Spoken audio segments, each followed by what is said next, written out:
Hi, Phil Poplinski here with Practical Hapkido. Yay, it's like the third week in a row I'm putting out a video. I'm going to give you a technique that we have, but then I'm going to tell you about how half the techniques are for tall people and the other half of the techniques are for short people. This is our cross wrist number 3. We use this one here. Cross wrist number 3, there's steps to this thing. Just give you some terminology. We do something called counter grab. Right now he's grabbing me. If I grab him back like this, this is called a counter grab. Now I've seen people do this technique where they come in and they pick this arm up. They come down this, they break, they do the strike, and then they come back around and they finish this lock here. The problem with doing it that way is that when I bring this up here, if he bends his arm in any way, once it starts to get bent, I'm not going to get this lock. It's not going to happen. He's going to overpower me. Okay? So I do something called going to the place of lock. Triangle step here from the previous videos. His feet make the bottom of the pyramid, my feet make the peak of the pyramid. Now I have to go to where this arm is. So look at the height of this arm. I'm not going to be picking this up. I'm going to try and leave it right where it is. I'm going to go to here, and I'm going to step in here. See how low I am?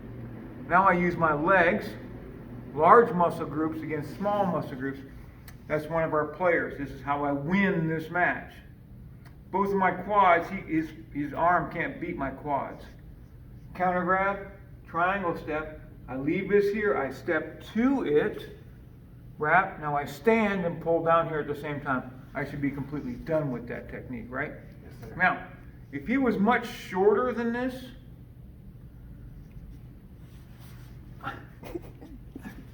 getting under this is impractical, right? So this number 3 is a technique that I would not use on somebody that's shorter than I am. Make sense? I oftentimes see students getting very frustrated because they're trying to make a technique work that doesn't really apply. Another example of this is our number 4, where I'm going to strike through here, and then I'm going to wrap and lock this arm here like this. I can do this because he's my height, if not a little shorter. If he was taller than me, and I'm going to try and do this, I'm never going to get this arm. But I see students frustrated because I can't make number 4 work. That's okay, he's not supposed to. As an analogy, can you take a Phillips head screw out with a flathead screwdriver? Well, yes you can, but it sucks. You got to put the corner in there and turn it a little tiny bit, and you got to work at it. It's the wrong tool for the wrong job. Make sense? Same thing goes with height and what you're dealing with on an opponent.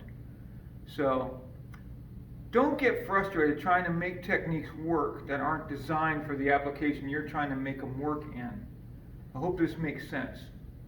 So like number 3, just to reiterate, I want to go to it. I triangle step, support hand, go down to it. Big muscle groups against little muscle groups. If he was shorter than I am, much shorter, this is impractical for me to get underneath it. Now I can do number 4 wonderfully.